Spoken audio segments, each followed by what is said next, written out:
अस्सलामुअलैकुम फ्रेंड्स, आप देख रहे हैं मेरा यूट्यूब चैनल कॉन्सेप्चुअल नॉलेज और मैं हूं आपका host Mohammad Ajmal. Dear friends, उम्मीद है कि आप लोग खैरियत से हैं। मैं आपको खुशामदीद कहता हूं आज की इस वीडियो में।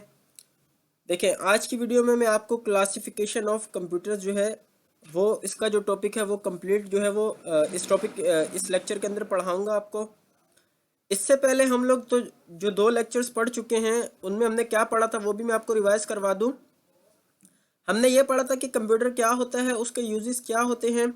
उसके अलावा हमने कंप्यूटर की जो 3 एजेस हैं, डार्क एज, मिडल एज और मॉडर्न एज, उनको जो था वो तफसील से जो था वो पढ़ा था। आज की वीडियो में मैं आपको क्लासिफिकेशन ऑफ कंप्यूटर बताऊंगा। देखें, कंप्यूटर का जो क्लासीफाई किया गया ना वो 3 तरीक़ों से किया गया है। एक तरीका क्या है कि टेक्नोलॉजी या फिर टाइप ऑफ डेटा हैंडल्ड। एक दूसरी चीज़ है कि उसको साइज के हिसाब से जो है वो क्लासीफाई किया गया है, और जो तीसरी चीज़ है वो पर्पस के हिसाब से क्लासीफाई किया गया है। अच्छा, टेक्नोलॉजी की बात करें तो टेक्नोलॉजी में आपकी 3 आती हैं: एनालॉग टेक्नोलॉजी, डिजिटल टेक्नोलॉजी और हाइब्रिड टेक्नोलॉजी। अगर साइज की बात करूं तो कंप्यूटर के जो साइज हैं वो बेसिकली 4 साइज हैं: super computers, main frame computers, mini computer और माइक्रो कंप्यूटर। पर्पस की बात करूं तो 2 तरह के पर्पस के कंप्यूटर्स होते हैं, एक होता है जनरल पर्पस और एक होता है स्पेशल पर्पस। तो आई होप कि ये चार्ट आप लोग को अच्छे तरीके से समझ में आ गया होगा। अब हम बारी बारी हर चीज़ को जो है वो सुनते हैं। सबसे पहले बात करते हैं classification of computer according to technology. अब टेक्नोलॉजी का यहाँ पर क्या मतलब है कि जो कंप्यूटर है वो किस तरीके का जो डेटा है उसको वो हैंडल कर रहा है। ठीक है, तो जो कंप्यूटर होता है वो 3 तरह के जो डेटा है उसको हैंडल करता है। एक होता है उसके लिए एनालॉग कंप्यूटर, डिजिटल कंप्यूटर और हाइब्रिड कंप्यूटर्स। ठीक है, एनालॉग कंप्यूटर्स क्या होते हैं? एनालॉग कंप्यूटर्स वो होते हैं जो प्रोसेस करते हैं एनालॉग डेटा को। Analogue data are in the form of continuously varying physical quantities like pressure, temperature, voltage, speed and weight. आपने देखा होगा कि यहाँ पर आपको ये एक एनालॉग कंप्यूटर भी दिखाई दे रहा है।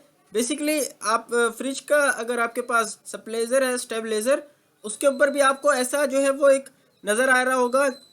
ठीक है, इस तरीके से टेम्परेचर हो गया, वोल्टेज हो गया, स्पीड हो गई, वेट हो गई, ये सारी जो क्वांटिटीज़ हैं ये आपकी जो है वो एनालॉग, यानी ये फिजिकल क्वांटिटीज़ हैं, ये जो एनालॉग डेटा की फॉर्म में होती हैं। ठीक है, तो इस वजह से इनको मेजर करने के लिए जो है वो एनालॉग कंप्यूटर का इस्तेमाल किया जाता है। ठीक है, इसी तरीके से examples of analogue computer are speedometer of a car, volt metre.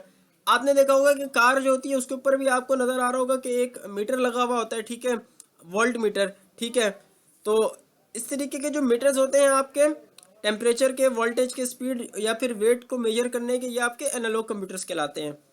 अब हम बात करते हैं डिजिटल कंप्यूटर की। डिजिटल कंप्यूटर जो है वो यही है जो हमें, जिसके ऊपर हम अपना वर्क परफॉर्म कर रहे होते हैं। ठीक है, digital computers are most commonly use type of computer. ये जो डिजिटल कंप्यूटर है ये सबसे ज़्यादा जो है वो मोस्ट कॉमन, यानी इस जो टाइप का इस्तेमाल जो होता है वो सबसे ज़्यादा होता है। ठीक है, ये जो डिजिटल कंप्यूटर्स होते हैं ये बाइनरी नंबर सिस्टम में वर्क परफॉर्म करते हैं, यानी जीरोज एंड वंस की फॉर्म में। ठीक है, digital computers are used in home, educational institute, office, business, scientific field etcetera.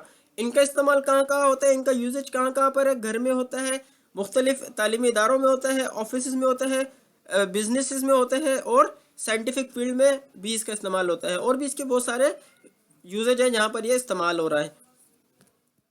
इसके बाद हम लोग बात करते हैं हाइब्रिड कंप्यूटर्स की। हाइब्रिड कंप्यूटर्स क्या होते हैं? ये डिजिटल और एनालॉग दोनों को मिला के बनाए जाते हैं, उसे हम लोग कहते हैं हाइब्रिड कंप्यूटर। ये कम्बिनेशन होता है एनालॉग और डिजिटल कंप्यूटर सिस्टम का। ठीक है, this computers combine analogue and digital features of computers in a single machine. Hybrid computers क्या करते हैं कि वो एनालॉग और डिजिटल कंप्यूटर्स के जो फीचर्स होते हैं उनको एक सिंगल मशीन में जो है वो कंबाइन कर देते हैं। A hybrid computer uses analog to digital and digital to analog conversion। जो हाइब्रिड कंप्यूटर होता है वो एनालॉग टू डिजिटल कन्वर्जन करता है और डिजिटल से एनालॉग में कन्वर्जन करता है। इट मे इनपुट और आउटपुट आइदर डिजिटल और एनालॉग डेटा। ये जो है वो इनपुट या फिर आउटपुट वो चाहे तो डिजिटल में भी देता है या फिर एनालॉग डेटा में भी देता है। ठीक है, अब हमने बात करते हैं classification of computer according to size, यानी साइज के हिसाब से कंप्यूटर को जो है वो किस तरीके से डिवाइड किया गया वो देखेंगे। तो साइज के हवाले से कंप्यूटर को बेसिकली 4 ग्रुप्स में जो है वो डिवाइड किया गया। सबसे पहले बात करते हैं सुपर कंप्यूटर्स। सुपर कंप्यूटर्स नाम ही बता रहे सुपर, सबसे ज़्यादा पावरफुल, सबसे ज़्यादा फास्टेस्ट और सबसे ज़्यादा लार्जेस्ट कंप्यूटर्स, ठीक है। और दे आर एक्सट्रीमली एक्सपेंसिव, और सबसे ये महंगे भी बहुत होते हैं। These computers are widely use in scientific application. These computers are widely used in scientific applications such as aerodynamics, design simulations, processing of geological data, weather forecasting and nuclear research। तो जैसा कि मैं आपको बता रहा था कि सुपर कंप्यूटर जो होते हैं ये काफ़ी ज़्यादा महंगे होते हैं, और ये जो कंप्यूटर्स है ये कहाँ पर यूज़ होते हैं, ये साइंटिफिक एप्लीकेशंस के अंदर जो है उनका इस्तेमाल होता है। जैसे एरोडायनेमिक्स में, डिज़ाइन की सिमुलेशंस के अंदर, अच्छा जियोलॉजिकल डेटा की प्रोसेसिंग के अंदर, वेदर फोरकास्टिंग, जैसे वेदर का जो डेटा होता है कि जो प्रिडिक्शन कर रहे होते हैं कि बारिश होगी या नहीं होगी, तो इस तरीके से आज मौसम गर्म रहेगा या सर्द रहेगा। तो ये जो प्रिडिक्शन हो रही होती है वेदर की, बेसिकली ये सुपर कंप्यूटर्स के थ्रू ही हो रही होती है।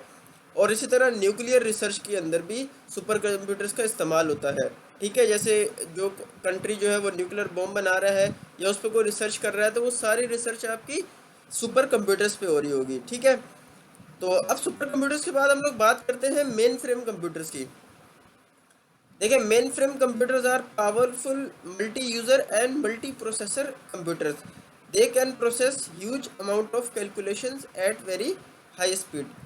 तो यहाँ पर बात की जा रही है कि जो मेन फ्रेम कंप्यूटर्स होते हैं वो बहुत ज़्यादा powerful multi user and multi processors computers होते हैं, और वो जो है बहुत ज़्यादा जो है, मतलब जब उनको कोई टास्क असाइन किया जाता है तो वो ह्यूज अमाउंट ऑफ कैलकुलेशन जो है वो जो है प्रोसेस कर सकते हैं वेरी हाई स्पीड में। बहुत जल्दी जो है वो, अगर उनको ज़्यादा डेटा असाइन कर दिया जाए प्रोसेसिंग के लिए, तो वो उसको जल्दी जो है वो परफॉर्म कर लेते हैं।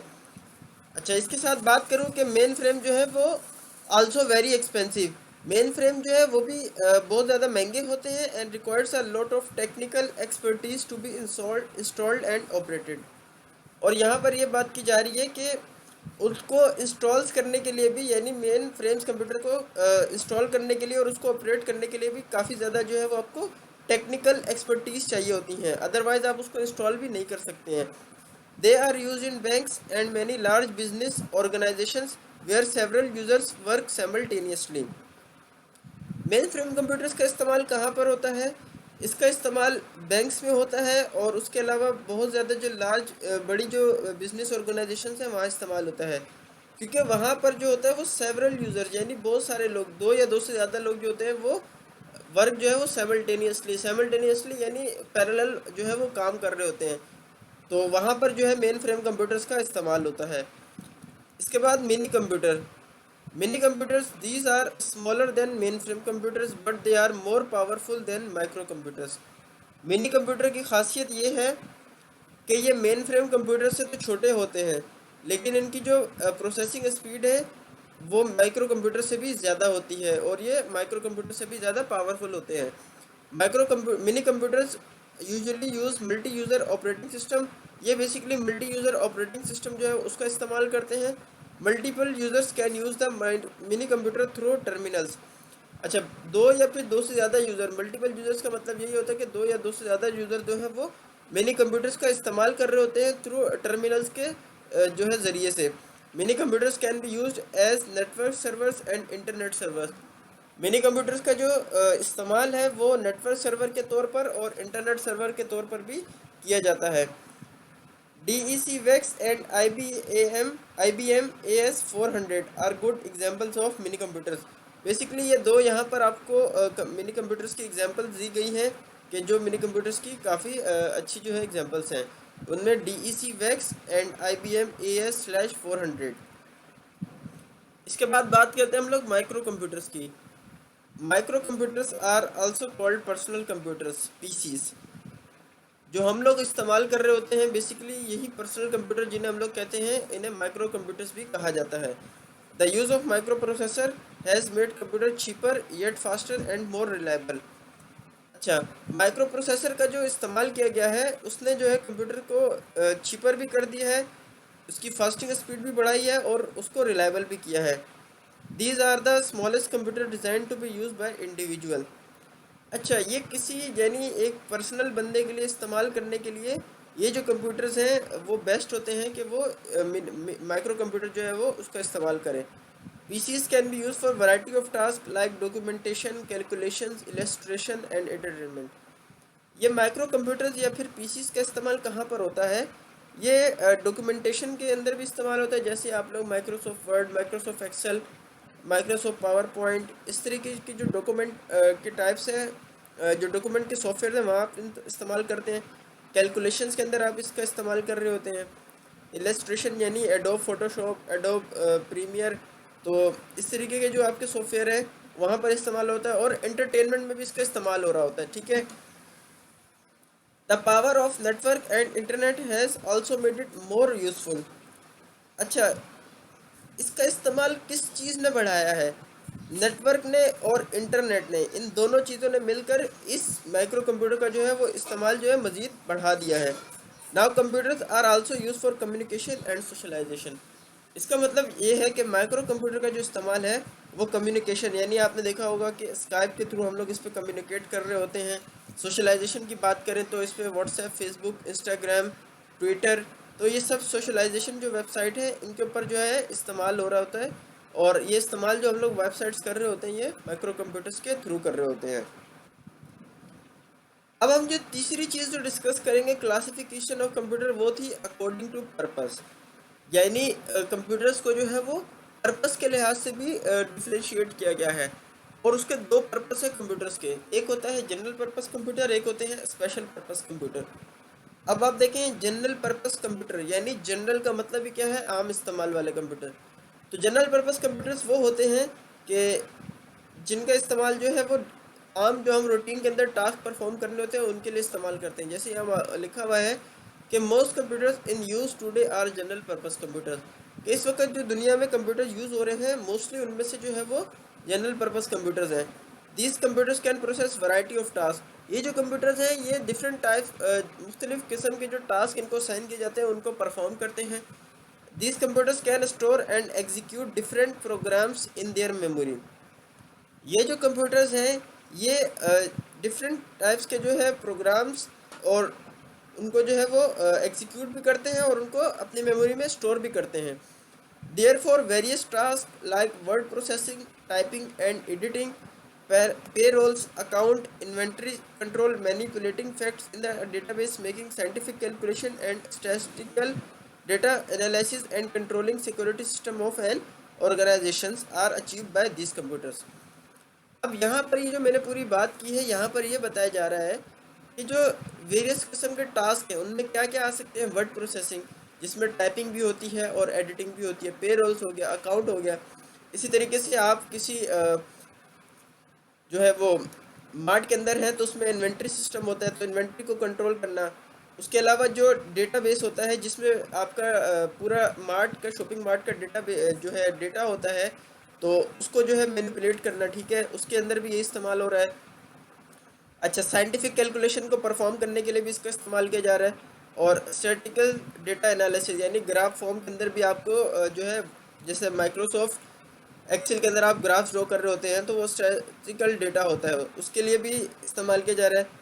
और security system of an organisation, यानी आप किसी ऑर्गेनाइजेशन में बैंक्स में गए हैं तो वहाँ पर जो है वो आपको नज़र आएंगे कि जो सिक्योरिटी सिस्टम होते हैं वो बेसिकली इस जनरल पर्पस कंप्यूटर्स के थ्रू ही जो है वो वर्क परफॉर्म कर रहे होते हैं, उसी के जरिए उनका जो है वो डेटा लिया जा रहा होता है।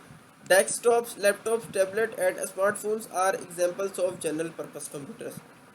डेस्कटॉप कंप्यूटर, लैपटॉप्स, टैबलेट्स और ये जो आजकल हमारे पास स्मार्टफोन्स हैं ये सब जो हैं ये जनरल पर्पस कंप्यूटर्स की एग्जांपल्स हैं, ठीक है। ये जनरल पर्पस कंप्यूटर आप देख भी रहे होंगे। उसके बाद हम लोग बात करते हैं special purpose computer. Special purpose computer जैसे लिखा हुआ है एज द नेम स्टेट्स, यानी यहाँ पर जो नाम है वही बता रहा है कि स्पेशल है। तो यानी ये जो स्पेशल पर्पस कंप्यूटर बने होंगे ये किसी खास, किसी स्पेसिफिक टास्क को जो है परफॉर्म करने के लिए डिज़ाइन किए गए होंगे, ठीक है। यानी किसी खास स्पेसिफिक टास्क जो होता है किसी भी ऑर्गेनाइजेशन का, तो उसको जो है वो परफॉर्म करते हैं किसके थ्रू, स्पेशल पर्पस कंप्यूटर के through. Special purpose computers repeatedly perform single job more efficiently.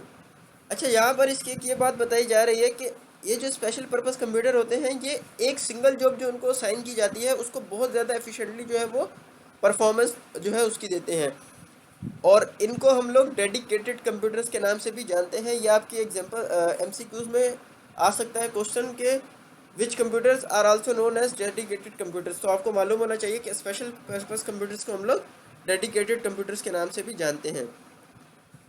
In computers का इस्तेमाल कहाँ कहाँ हो रहा है, जैसे ट्रैफिक लाइट कंट्रोल सिस्टम, ठीक है, उसके वहाँ पर यूज़ हो रहा है। नेविगेशनल सिस्टम में इसका यूज़ हो रहा है। एविएशन यानी जो आपका जहाँ पर एरोप्लेन है, सिविल एविएशन, वहाँ की बात हो रही है, वहाँ पर इसका इस्तेमाल हो रहा है। वेदर फोरकास्टिंग में हो रहा है। और वेदर फोरकास्टिंग जैसे मैंने आपको बताया कि यहाँ पर वो प्रेडिक्शन की जा रही होती है कि बारिश होगी या नहीं होगी, आज टेम्परेचर कैसा रहेगा। तो वो बेसिकली जो उनके पास प्रीवियस डेटा होता है उसी से वो प्रिडिक्ट कर रहे होते हैं डेटा को, ठीक है। कि आज जैसे फॉर एग्जांपल आपके मई के अंदर पिछले साल कितनी गर्मी हुई थी, तो वो पिछला डेटा देखेंगे तो वो प्रिडिक्ट कर रहे होते हैं कि इस साल गर्मी कितनी हो सकती है। तो इस सब के अंदर जो है वो आपका स्पेशल पर्पस कंप्यूटर जो है वो इस्तेमाल हो रहे होते हैं। उसके अलावा सैटेलाइट ट्रैकिंग, सैटेलाइट आपको मालूम है कि उसकी जो ट्रैकिंग होती है, जो नासा ने सैटेलाइट है जो आपको मालूम है खला में बेची हुई है, उसकी ट्रैकिंग जो है वो स्पेशल पर्पस कंप्यूटर के थ्रू हो रही है। और एटीएम्स यानी ऑटोमेटेड टेलर मशीन्स के अंदर जो है जहाँ से हम लोग मनी जो है वो जो है विड्रॉ करते हैं, उनके अंदर भी आपका ये स्पेशल पर्पस कंप्यूटर्स ही जो है वो काम कर रहे होते हैं। तो आज की वीडियो में मैंने आपके साथ शेयर किया कि क्लासिफिकेशन ऑफ कंप्यूटर, और आपको जैसे कि बताया वो 3 तरीके से होती है, according to technology, according to size और अकॉर्डिंग टू पर्पस। तो जो इसके सारे सब पार्ट्स हैं वो मैंने आप लोग को डिफाइन कर दिए हैं उर्दू में आसान ट्रांसलेशन के साथ, ताकि आप लोग को समझ में आ जाए। तो आज की वीडियो में इतना ही, मिलते हैं नेक्स्ट वीडियो में, तब तक के लिए अल्लाह हाफिज़।